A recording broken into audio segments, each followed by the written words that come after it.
মালিনী দেবী তার 10 বৌমাকে নিয়ে শহরে বাস করে। মালিনী দেবীর 10 বৌমাই মনের দিক থেকে খুবই ভালো ছিল, অর্থাৎ তারা খুবই সরল প্রকৃতির ছিল। এই পায়েল, চল না, তোর এখনো রান্না করা হলো না? আরে মা আমাদের সঙ্গে খাবে বলে বসে আছি তো। তুই তো জানিস মা আমাদেরকে ছাড়া খাবার খায় না। আর তুই এখনো কি রান্না করছিস বলতো? এই তো দিদি, এটাই আমার শেষ রুটি। আমার রুটি বানানো হয়ে গেছে। তুমি চা নিয়ে চলো, আমি রুটি নিয়ে যাচ্ছি। এই রূপা, তুই তরকারিটা নিয়ে চল। আচ্ছা ঠিক আছে, চল, আমরা সব নিয়ে যাচ্ছি। আর তুই রুটিটা নিয়ে চলে আয়। মা সেই কখন থেকে আমাদের জন্য অপেক্ষা করছে। এই বলে তারা 10 বৌমা তাদের শাশুড়ি মায়ের সঙ্গে একই টেবিলে খাবার খেতে বসে পড়ে। এত তাড়াহুড়ো করার কিছু নেই। আমি তো জানি এতজনের খাবার রান্না করতে সময় লাগে, তাই আমি তোমাদের কিছু বলছি না। তোমরা শুধু শুধু এত দৌড়াদৌড়ি করো না। না না মা, আমরা তো জানি আপনার খাবার খাওয়ার সময় হয়ে গেছে, তাই আমরা একটু তাড়াহুড়ো করছিলাম আর কি। আপনি আমাদের জন্য না খেয়ে বসে থাকেন আর আমরা তাড়াহুড়ো করব না, তা হয়? মা, আমাদের 10 বৌমার অনেক কাজ থাকে, আর এত কাজকর্ম করতে করতে আমাদের দেরি হতে পারে। কিন্তু তবুও আপনি আমাদের জন্য না খেয়ে বসে থাকেন। আমরা তো খুব ভালো করেই জানি আপনি আপনার 10 বৌমাকে ছাড়া খাবার খান না, তাই জন্য এত তাড়াহুড়ো করে আমরা সবকিছু নিয়ে এলাম। খাবার খাওয়া হয়ে গেলে আমাদেরও আর কোনো চিন্তা থাকবে না। আসলে কি জানো তো বৌমা, তোমাদের সঙ্গে খাবার খাওয়ার মজাই আলাদা। যেই বাড়িতে 2-3টে বৌমা থেকে ঝগড়া অশান্তির সৃষ্টি হয়, আমার বাড়িতে সেখানে 10-10টা বৌমা আছে, কিন্তু কখনোই এরকম ঝগড়া সৃষ্টি হয় না। যাক, এটাতেই আমি অনেক খুশি। আর এই দেখেই তো আমার পাড়া প্রতিবেশী আমাদের উপর হিংসা করে। তা তো করবেই, কারণ বাকিদের শাশুড়ি মাগুলো তো ভালো নয়, বৌমাদেরকে ঠিকভাবে রাখতেও পারে না। আর সেই জন্যই তো শাশুড়ি বৌমার মধ্যে এত ঝগড়া সৃষ্টি হয়। হ্যাঁ বৌমা, তুমি ঠিকই বলেছ, কিন্তু আমার বৌমাগুলো একদমই ওরকম নয়। আর তোমাদেরকে পেয়ে আমি অনেক খুশি। ভেবেছিলাম এই বাড়িতে 10টা বৌমা আসবে, দিনরাত হয়তো ঝগড়া অশান্তির সৃষ্টি হবে। আর তাছাড়া আমি ভাবতাম এই ছোট্ট বাড়িতে আমরা এতজন কিভাবে থাকবো, কিন্তু তোমরা আমার এই ছোট্ট বাড়িটাকেই এত সুন্দরভাবে সাজিয়ে গুছিয়ে রেখেছো। তোমাদেরকে পেয়ে আমি ধন্য হয়ে গেলাম। শাশুড়ি মায়ের কথা শুনে তার 10 বৌমা প্রচন্ড পরিমাণে খুশি হয়। তাদের খাওয়া দাওয়া হয়ে গেলে যে যার মতো আবার কাজে লেগে পড়ে। আর শাশুড়ি মা পায়ের উপর পা তুলে নিজের ঘরে বসে থাকে। আসলে বাড়িতে 10-10টা বৌমা থাকতে মালিনী দেবীকে বাড়ির কোনো কাজকর্ম করতে হয় না। এভাবেই সময় কাটতে থাকে। আর দেখতে দেখতে বর্ষাকাল নেমে আসে। এই পায়েল, দেখ বাইরে কত সুন্দর ওয়েদার। চল, আজকে আমরা 10 জনে মিলে নিজেদের পছন্দ মতো খাবার রান্না করি। এই বৃষ্টি দেখতে দেখতে আজকে আমরা ভালো ভালো খাবার খাবো। খুব মজা হবে কিন্তু। হ্যাঁ দিদি, তুমি ঠিকই বলেছ। চলো, আমরা বরং এই বৃষ্টির দিনে নানান রকম পকোড়া বানিয়ে খাই। না না, আমি তো আমার পছন্দ মতো চপ বানাবো। গরম গরম আলুর চপ খেতে আমার খুব ভালো লাগে। আচ্ছা তাহলে বাকি সবাইকেও ডেকে ফেল। আমরা সবাই মিলে যে যার পছন্দ মতো খাবার রান্না করব। আর এই বৃষ্টির দিনে ঠান্ডা ঠান্ডা ওয়েদারে একেবারে জমিয়ে খাবার খাবো। এই বলে কোয়েল তার বাকি জায়েদেরকে সেখানে ডাকে। আর তারা 10 বৌমা রান্নাঘরে ঠেলাঠেলি করে নিজেদের পছন্দ মতো খাবার বানাতে থাকে। কেউ আলুর চপ বানায়, কেউ গরম গরম চা বানায়, আবার কেউ চিকেন পকোড়া, পনিরের পকোড়া, পেঁয়াজি ইত্যাদি বানায়। এভাবেই তারা 10 বৌমা দরজার সামনে বারান্দায় বসে বসে বিভিন্ন রকমের ভাজাভুজি খেতে থাকে। আর দেখতে দেখতে সন্ধ্যা হয়ে আসে। দিদি, আমার তো আর একদমই ভালো লাগছে না। এই বৃষ্টি শুধু দেখলেই হবে? বৃষ্টির জলে যতক্ষণ আমি নাচানাচি করছি ততক্ষণ আমার মন ভরছে না। আমারও তো এই বৃষ্টি দেখতে আর ভালো লাগছে না। আমিও থাকতে পারছি না, জানিস তো। আমার বৃষ্টিতে ভিজতে দারুণ লাগে। আর তাছাড়া এটা আমাদের শ্বশুর বাড়ির প্রথম বৃষ্টি, সেই জন্য আমার আরো বেশি করে ভিজতে ইচ্ছা করছে। না না, একদম এসব করো না। মা কিন্তু খুব বকবে, কারণ এখন সন্ধ্যা হয়ে গেছে। আর সন্ধ্যাবেলা তোমরা এখন বৃষ্টির জলে ভিজবে, মা কিন্তু প্রচন্ড রাগ করবে। এই ছাড় তো, তোর যদি যাওয়ার ইচ্ছে না থাকে তাহলে তুই এখানে বসে থাক। আমাদের সঙ্গে মজা করতে হবে না। আমি তো বৃষ্টিতে ভিজতে যাচ্ছি। আর তাছাড়া এখন সন্ধ্যা হয়ে গেছে, তাতে কি হয়েছে? আমরা তো এখন অল্প করেই ভিজবো। আর কালকে যদি বৃষ্টি হয় তাহলে কালকে আবার ভিজবো। এই বলে কোয়েলা সেখানে দাঁড়িয়ে না থেকে বৃষ্টির জলে ভিজতে শুরু করে। আর তার দেখা দেখি বাকি বৌমারাও বৃষ্টির জলে ভিজতে শুরু করে দেয়। এভাবেই কিছুক্ষণ কাটে। আর শাশুড়ি মা তাদেরকে দেখার আগেই 10 বৌমা নিজেদের রুমে চলে যায়। আর জামা কাপড় চেঞ্জ করে নেয়। এভাবে সেই দিনটা কাটে। পরের দিন সকাল থেকেই আবার একটানা বৃষ্টি হয়, আর বাড়ির 10 বৌমা নিজেদের কাজকর্ম ফেলে রেখেই বৃষ্টিতে ভিজতে নেমে পড়ে। ওহো, আমার যে কি মজা হচ্ছে আমি তো বলে বোঝাতে পারবো না। সত্যি আমরা 10 জন এই বৃষ্টির জলে ভিজে খুবই আনন্দ পাচ্ছি। কিরে, তোদের কেমন লাগছে? দারুণ লাগছে দিদি, আমার তো বরাবরই বৃষ্টিতে ভিজতে খুবই পছন্দ, কিন্তু তোমাদের সঙ্গে একসঙ্গে বৃষ্টিতে ভিজতে আরো বেশি মজা লাগছে। এভাবেই তারা 10 বৌমা বৃষ্টির জলে নাচানাচি করতে থাকে। আর তখনই সেখানে তাদের শাশুড়ি মা চলে আসে। হে উপরওয়ালা, এ আমি কি দেখছি? তোমরা এসব কি করছো? বৃষ্টির জলে এখন কেউ ভেজে? তোমাদের তো জ্বর হবে। এই যে বড় বৌমা, তুমি তো সবার থেকে বড়, তোমার তো অন্তত বোঝা দরকার, তাই না? তুমিও বাকিগুলোর মধ্যে বৃষ্টির জলে নেমে পড়েছো। আসলে কি বলুন তো মা, এই বর্ষাকালটা আমাদের 10 বৌমা শ্বশুরবাড়িতে প্রথম বর্ষাকাল, তাই আমরা ভাবলাম এই বর্ষাকালে একটু বৃষ্টিতে ভিজে মজা করি। আর আমরাই এত সুন্দর বৃষ্টি দেখে নিজেদেরকে আটকে রাখতে পারলাম না। আচ্ছা ঠিক আছে, তোমরা অনেক ভিজেছো, আর তোমাদেরকে ভিজতে হবে না। চলো এবার উঠে এসো, আমাকে একটু জুস বানিয়ে দাও। এই বলে মালিনী দেবী সেখান থেকে চলে যায়। এভাবেই দেখতে দেখতে আরো কিছুদিন কাটে। একদিন বড় বৌমা কোয়েল যখন রান্নাঘরে রান্না করতে ব্যস্ত ছিল, তখনই হঠাৎ করে বৃষ্টি নেমে আসে, আর সে সকলকে ডাক দিতে শুরু করে। এই তোরা কোথায় গেলি? এদিকে আয়, বৃষ্টি চলে এসেছে, বৃষ্টিতে ভিজতে হবে তো। আরে বাবা, রাখ তো কাজ, এখন কাজ করতে হবে না, আগে বৃষ্টিতে ভিজে নি, তারপর যা হবে দেখা যাবে। চল চল। হ্যাঁ দিদি চলো, এবার আমরা বৃষ্টিতে ভিজবো।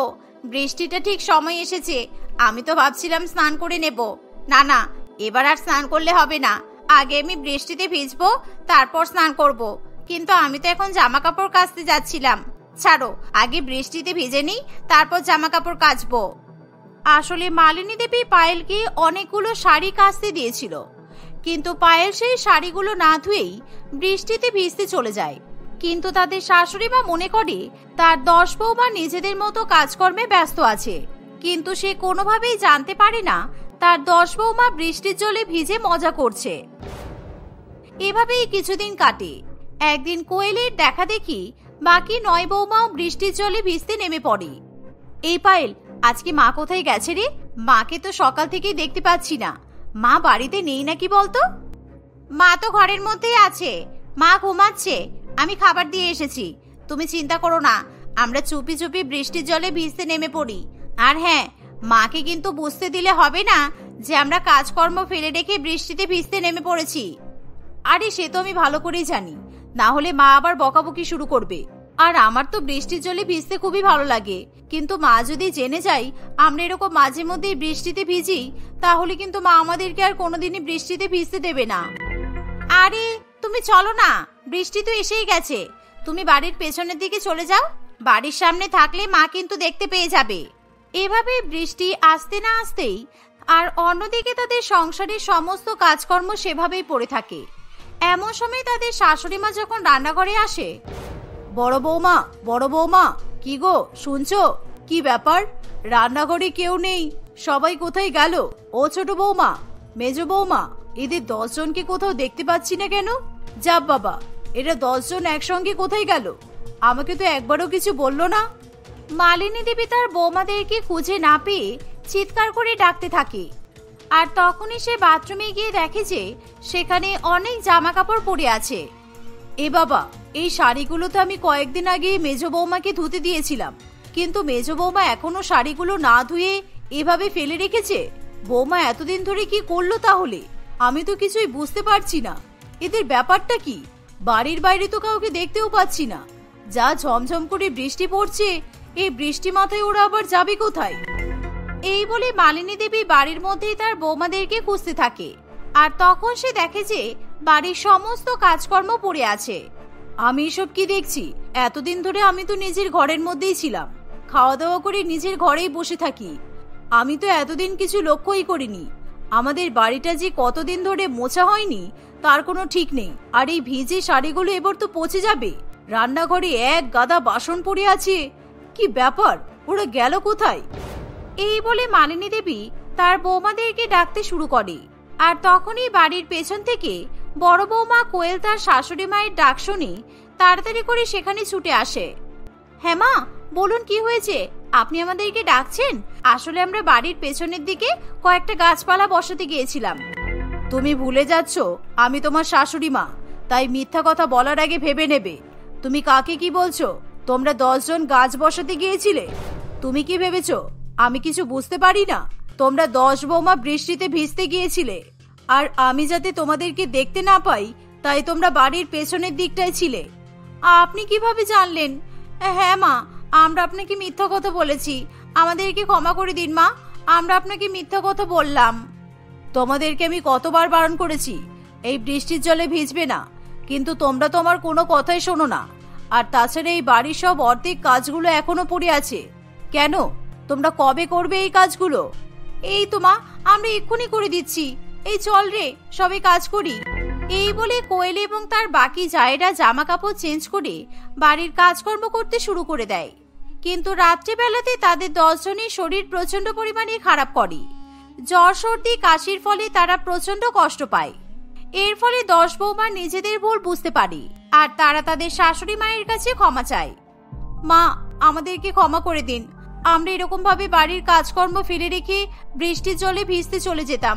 আপনি দয়া করে আমাদেরকে ক্ষমা করে দিন মা, আজকে আমাদের খুব কষ্ট হচ্ছে, আমরা বৃষ্টিতে ভেজার জন্য খুব অসুস্থ হয়ে পড়েছি। মালিনী দেবী তখনই বাড়িতে ডাক্তার ডেকে নিয়ে আসে, আর ডাক্তার চেক আপ করে 10 বৌমাকে ওষুধ দিয়ে চলে যায়। কয়েকদিনের মধ্যে 10 বৌমা সুস্থ হয়ে ওঠে, আর সেদিনের পর থেকে 10 বৌমা তাদের শাশুড়ি মায়ের মন জুগিয়ে চলতে শুরু করে। আজকে অ্যানা এবং সমীরের বিয়ের প্রথম দিন ছিল। সমীর জানতো অ্যানা কোনোদিনও তাকে বিয়ে করতে চায়নি, কিন্তু সে কি কারণে বিয়ে করলো সেটাও সে বুঝতে পারে না। অ্যানার সঙ্গে কথা বলতে সে ভয় পায়। অনামিকা, তুমি ঠিক আছো তো? বাবা মা চলে গেল, তুমি তো একবারও দেখাও করলে না, সেরকম কিছু তো খাওনি, শুধু ঘরে বসে কেঁদেই যাচ্ছ। আমি জানি আমার সাথে বিয়ে করে তুমি খুশি হওনি, কিন্তু আমার সামনে বসে এইভাবে কাঁদছো, আমার খুব খারাপ লাগছে, বিশ্বাস করো। মোটেই তোমার খারাপ লাগছে না, তোমার মনে হচ্ছে তুমি জিতে গেছো। এই দেশে খুঁজলেও তো আমার মতো একটা মেয়ে পেটে না, আর এরকম ধনী বিদেশিকে বউ বানিয়ে নিজেকে বিশাল বড় হিরো ভাবছো বোধহয়। তবে একটা জিনিস মাথায় রেখে দাও, আমি এখানে বেশি দিন থাকবো না, আর এটাও ভেবো না যে আমার সম্পত্তির কোনো রকম ভাগ তুমি পাবে। আর হ্যাঁ, অনামিকা বলে ডাকবে না, আমাকে ছোটবেলা থেকে সবাই অ্যানা বলে ডেকে এসেছে, তুমিও সেটাই ডাকবে। এইভাবে অ্যানা সবসময় সমীর এবং তার বাড়ির লোকেদের সঙ্গে খারাপ ব্যবহার করত। ছোট ছোট কারণে সে তার শ্বশুর বাড়ির লোকেদের অপমান করে। সে এমন ভাবে সবার সাথে ব্যবহার করে যেন সবাই তার কাজের লোক। ছোট বড় কোনো রকম বাদ বিচারই সে করে না। একদিন, বৌদি, সবাই নিচে এসে গেছে, তোমাকে ডাকছে, তুমি তাড়াতাড়ি চলো। আর আসার আগে এসব জামা কাপড় চেঞ্জ করে একটু শাড়ি পরে নিও। আসলে প্রতিবেশীরা নতুন বউয়ের মুখ দেখতে এসেছে, তোমাকে অনেক অনেক উপহারও দেবে।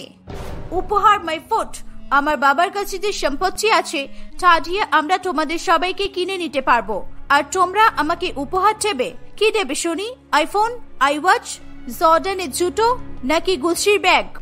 আইফোন তো বুঝলাম, কিন্তু তুমি বাকি যেসব বললে সেসবের নাম আমি শুনিনি, আমার পাড়ার লোকে শুনবে কি করে? তুমি ওদের সামনে গিয়ে আবার এসব বলো না যেন। ওরা যা দেবে তুমি সেটাই খুশি মনে নিয়ে নিও। তোমার দাদাকে আর তোমাদের গোটা ফ্যামিলিকে আমি খুশি মনে অ্যাকসেপ্ট করতে পারলাম না, আর তোমাদের প্রতিবেশীরা আমাকে যা দেবে সেটা আমাকে খুশি মনে অ্যাকসেপ্ট করতে হবে। আর ফার্দার আমাকে কোনোদিনও কিছু নিয়ে জ্ঞান দিতে আসবে না। আমাদের বিদেশিদের চাকররাও তোমাদের থেকে ধনী ছিল, এসব জামা কাপড় পরে এরকম মেন্টালিটি নিয়ে আমাকে জ্ঞান দিতে এসেছো। এই বলে সে প্রিয়াঙ্কাকে সেখান থেকে তাড়িয়ে দেয়। অ্যানা আমেরিকার একজন অনেক বড় শিল্পপতির মেয়ে ছিল। তার বাবা রাজেশ বাবু এবং মা মহিমা দেবী এদেশে জন্মালেও কাজের সূত্রে তাদেরকে আমেরিকাতে চলে যেতে হয়েছিল। সেখানে যাওয়ার প্রায় 2-3 বছর পরে অনামিকার জন্ম হয়। একমাত্র মেয়ে হওয়ার কারণে অনামিকাকে তারা কখনো কিছুতে বাধা দেয়নি। অনামিকা নিজেকে একেবারে বিদেশিদের মতো করেই তৈরি করেছিল, এমনকি নিজের নাম পাল্টে অনামিকা থেকে নিজেকে অ্যানাতে পরিণত করেছিল। সব ঠিকঠাকই চলছিল। একদিন, আমার তো আমেরিকায় কাজ প্রায় শেষ হয়ে এসেছে, এখন আমার রিটায়ার হওয়ার সময় হয়ে এসেছে, আর রিটায়ার করে আমি এই দেশে আর থাকবো না। এই দেশের মধ্যে সেই আন্তরিকতাটা নেই যেটা আমার দেশে আছে। আমরা সবাই সেখানেই চলে যাব। এটা আমি আমেরিকা আসার আগেই ভেবে রেখেছিলাম। আমার এই সিদ্ধান্ত নিয়ে কেউ যেন কোনো রকম কথা না বলে। মনে থাকবে তো অ্যানা মা? অ্যানা বুঝতে পারে তার বাবা যখন তাকে এই কথাটি বলেছে তখন তাকে তার বাবার কথা শুনতেই হবে। তাই সে কোনো রকমের ঝামেলা না করে বাবা মায়ের সঙ্গে দেশে ফিরে যায়। দেশে ফিরে এসে রাজেশবাবু তার এক পুরানো বন্ধু মহেন্দ্রবাবুর একমাত্র ছেলে সমীরের সঙ্গে অ্যানার বিয়ে ঠিক করে দেয়। মহেন্দ্রবাবুদের অবস্থা খুব একটা ভালো ছিল না, কিন্তু তবুও তারা সুখে শান্তিতে কোনোভাবে জীবন কাটাতো। আমি জন্ম থেকে আমেরিকাতে ছিলাম, তুমি নিজের কাজের জন্য আমাকে এই দেশে নিয়ে এলে। আমি তো একবারেও আসতে চাইনি।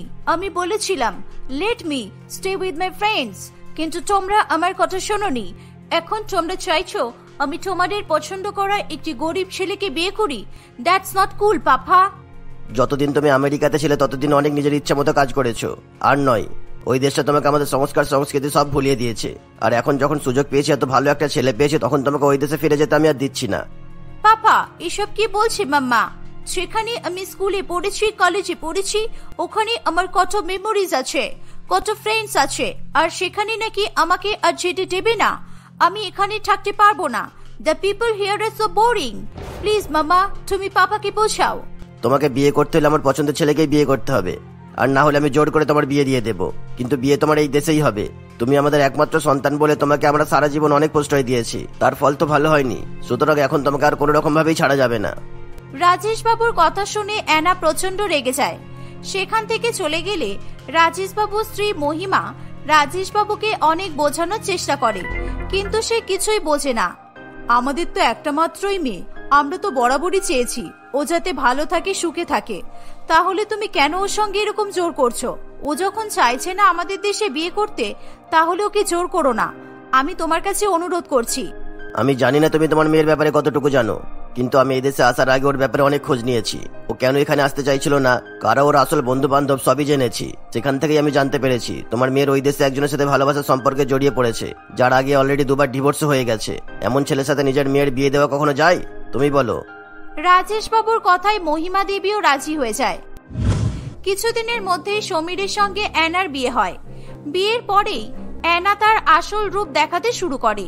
সে যখন তখন সমীরকে অপমান করে এবং তার বাড়ির বাকিদেরকেও অপমান করে। পাড়া প্রতিবেশীরা নতুন বউয়ের মুখ দেখতে এসেছে সেটা সমীরের বোন প্রিয়াঙ্কা তাকে বলতে এলে অ্যানা প্রিয়াঙ্কাকেও অপমান করে। কিছুক্ষণ পর অ্যানা একটি ক্রপ টপ এবং একটি হট প্যান্ট পরে প্রতিবেশীদের সামনে চলে আসে। তাকে দেখে সবাই অবাক হয়ে যায়। এ তুই কেমন বউ এনেছিস রে সমীর? এর তো দেখছি লজ্জাটুকু নেই। বিদেশিদের লজ্জা থাকে না এ কথা বরাবরই জানতাম, কিন্তু অমন ভালো দেশি বাবা মায়ের এরকম অভদ্র আর নির্লজ্জ মেয়ে এই প্রথমবার দেখছি। প্রিয়াঙ্কা, তুই তোর বৌদিকে বলিসনি যে পাড়ার লোকে ওকে দেখতে এসেছে, তারপরেও এসব জামা কাপড় পরে নিচে নেমে এলো? আমি বলেছি কাকিমা, আমি বলেছিলাম তাড়াতাড়ি তৈরি হয়ে নিচে চলে আসতে। আমি বুঝিনি যে এইভাবে তৈরি হয়ে আসবে। আমি ভেবেছিলাম শাড়ি পরেই আসবে। তা বলছি বৌমা, তুমি কি মনে করে এরকম পোশাক পরে নিচে নেমে এলে বলো তো? আমরা তো তোমার মুখ দেখতে চেয়েছিলাম, বাকি শরীর দেখতে চাইনি। এখন তো মনে হচ্ছে এসব সোনা গহনা না দিয়ে কয়েকখানা জামা কাপড় দিলে বোধহয় ভালো হতো। এই দেখুন, আমি আপনাদের আজে বাজে কথা শোনার জন্য এত কষ্ট করে নিচে নেমে আসিনি। এমনিতেই এই বাড়িতে এসি নেই, গরমে আমাকে অনেক কষ্ট করতে হচ্ছে। গরম লাগলে তো এসব জামাই পরবো যাতে গায়ে হাওয়া লাগাতে পারি। আপনাদের মতো মাঠে ঘাটে থেকে আমি বড় হইনি, ওকে? তাই গরম সহ্য করতে পারি না আমি। যদি গরম সহ্য করতে পারতাম তাহলে আপনাদের মতো গরমের মধ্যে এসব বস্তা পরে ঘুরে বেড়াতে পারতাম। অ্যানার মুখে এমন কথা শুনে তাদের পাড়া প্রতিবেশী সকলে চলে গেলে সমীর এবং তার বাড়ির লোক প্রত্যেকেই খুবই অপমানিত বোধ করে। সমীর যেন দোটানায় পড়ে যায়। সে না অ্যানাকে খারাপ কথা বলতে পারত, আর নাইবা নিজের বাবা মায়ের এমন অপমান সহ্য করতে পারত। এইভাবেই দিন কাটতে থাকে। একদিন অ্যানার ফোনে তার বিদেশের এক বন্ধুর ফোন আসে। হোয়াটসঅ্যাপ অ্যানা, কোথায় গেলে তুমি? এখনো দেশে ফিরে এলে না কেন? I miss you so much. আমরা কতদিন হয়ে গেল দুজনে এখনো মিট করিনি। তুমি তো জানো how much I love you. তোমার জন্য আমি আমার সেকেন্ড ওয়াইফকে ডিভোর্স দিয়েছি। আর এখন তুমি আমাকে ছেড়ে চলে গেলে। আমি কি করবো রিকি? আমার বাবা মা এখানে এনে আমাকে একজন গরিব আর গেও ছেলের সঙ্গে বিয়ে দিয়েছে। তুমি যেমন তোমার ওয়াইফকে ডিভোর্স দিয়ে আমার সাথে থাকতে চাও, আমিও তেমন এই গাধাকে ডিভোর্স দিয়ে তোমার সাথে থাকবো। কিন্তু কিভাবে করব সেটাই বুঝতে পারছি না আমি।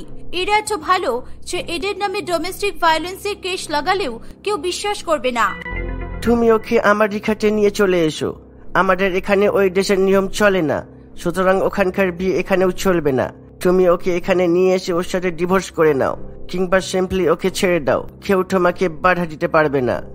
রিকির কথা শুনে অ্যানার বেশ ভালো লাগে, কিন্তু সে কিভাবে সমীরকে বিদেশে নিয়ে যাবে সেটাই সে বুঝে উঠতে পারে না। শেষমেশ তার মাথায় একটা বুদ্ধি আসে। মা তোমার জন্য এত কিছু বানালো আর তুমি কিছু না খেয়ে চলে এলে। তোমার কি আমাদের একদমই পছন্দ হচ্ছে না? না, তুমি যদি আমার সাথে না থাকতে চাও তাহলে তুমি আমাকে বলতে পারো, আমি তোমার বাবার সাথে কথা বলে নেব। কেস করেছে বাবার সাথে কথা বললে বাবা ঠিক বুঝে যাবে আমার প্ল্যান কি। একে কিছুতেই বাবার সঙ্গে কথা বলতে দিও যাবে না, যা করার আমাকেই করতে হবে।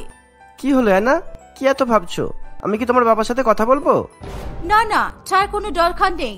আমার আসলে কয়েকদিন ধরে খুবই হোমসিক লাগছে, মানে বাড়ির জন্য একটু মন খারাপ করছে। আমি যেখানে বড় হয়েছি, খেলেছি, যে বিছানায় আমি ঘুমিয়েছি, সেগুলোকে খুব মিস করছি। আমার খুব আমেরিকাতে যেতে ইচ্ছা করছে। আর তাছাড়াও আমাদের হানিমুনটা হয়নি। আমরা যদি হানিমুনে আমেরিকাতে যাই তাহলে কেমন হবে?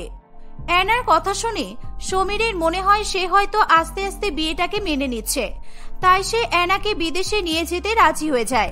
অ্যানা যে তাকে বিদেশে নিয়ে যাচ্ছে এই কথা সে অ্যানার বাবা মাকেও জানায় না। সমীর তার নিজের বাইক বিক্রি করে এবং নিজের জমানো কিছু টাকা নিয়ে বিদেশের টিকিট কেটে অ্যানাকে নিয়ে বিদেশে চলে যায়। সেখানে গিয়ে অ্যানার ব্যবহার দেখে সমীর একেবারে আকাশ থেকে পড়ে। এয়ারপোর্টের বাইরেই রিকি দাঁড়িয়েছিল। অ্যানা বাইরে বেরিয়ে রিকির কাছে চলে যায়। Now you can go back to your stupid country. আমি তোমার সাথে আর ওই দেশে ফিরতে চাই না। আমি একা এখানে আসতে চাইলে কখনোই আসতে পারতাম না, তাই তোমাকে একটু বোকা বানাতে হয়েছে। ওই দেশের বিয়ে এ দেশে চলে না, so I am not married to you anymore. Bye bye. অ্যানার ব্যবহারে সমীর খুবই ভেঙে পড়ে। সে বুঝতে পারে না যে সে কি বলবে। বিদেশের ব্যাপারে সে কিছুই জানতো না, কাউকেই সে চিনত না। সে শুধু যাকে চিনত সেও তাকে মাঝ রাস্তায় একা ফেলে চলে গেছে। সমীর রিটার্ন টিকিট কাটতে চাইলে সে 4-5 দিন আগে কোনো রিটার্ন টিকিট পায় না, তাই তাকে বিদেশেই দিন কাটাতে হয়। অন্যদিকে বিদেশে ফিরে এসে অ্যানা আবার আগের মতো জীবন ফিরে পায়। কিছুদিনের মধ্যে অ্যানার সঙ্গে রিকির বিয়েও ঠিক হয়ে যায়।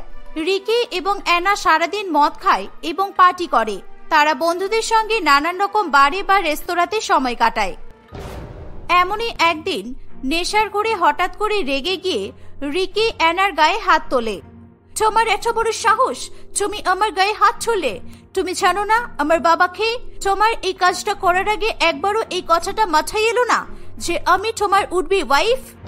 ওয়াইফ হওয়ার আগেই ওয়াইফদের মতো ব্যবহার করলে আমি তোমার গায়ে হাত তুলবো? আর তোমার বাবা যেই হোক না কেন, উনি এখন আমাদের দেশে থাকেন না, সুতরাং আমার ভয় পেয়েও কোনো লাভ নেই। আবার হাত ছুলবে মানে? তুমি এভাবে তোমার স্ত্রীদের গায়ে হাত ছোলো, এই জন্য তোমার আগের ওয়াইফগুলো তোমাকে ছেড়ে চলে গেছে। আর তুমি আমাকে বলেছিলে তুমি আমার জন্য তোমার ওয়াইফকে ছেড়ে দিয়েছো। আমার বাবা এখানে নেই তো কি হয়েছে? আমার চেনা জানা প্রচুর লোক আছে, তুমি দেখো শুধু আমি তোমার কি করতে পারি। এই বলে অ্যানা সেখান থেকে পালাতে গেলে রিকি এবং তার বন্ধুরা মিলে তাকে আটকায়।